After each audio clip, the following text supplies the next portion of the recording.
Donc un forcené s'est introduit dans le commissariat de Tulle vers 4 h du matin cette nuit. Agité et menaçant, l'homme âgé d'une cinquantaine d'années aurait eu des motivations suicidaires. Il a été maîtrisé et légèrement blessé ce matin, peu avant 9 h après une intervention du RAID. Sur place, nous retrouvons en direct Louis Roussel. Bonjour Louis, alors en sait-on plus sur le profil de cet homme ?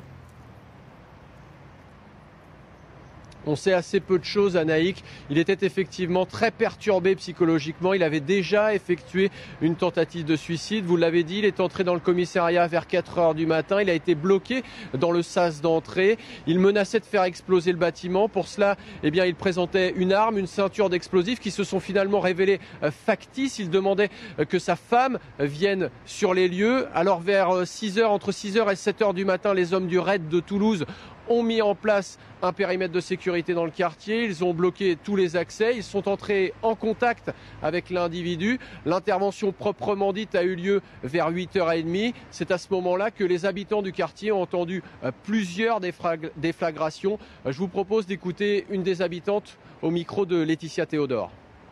Quand on entend 3 détonations, sur le coup, au début on ne savait pas trop qui avait tiré. Donc après, par la suite, on a su que c'était le RAID, c'était simplement une prévention pour lui dire d'arrêter. Voilà. Vous attendiez à ça, à Tulle ? Ah non, pas du tout.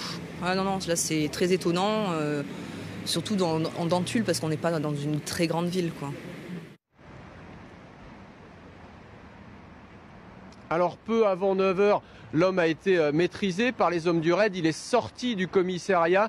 C'est à ce moment-là qu'il a été légèrement blessé aux jambes. Il a été évacué.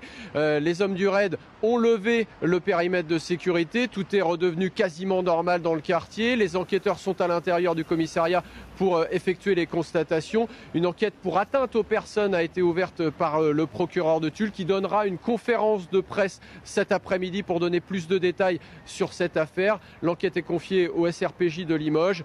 Pour l'instant, ici à Tulle, tout est redevenu quasiment normal après cet événement.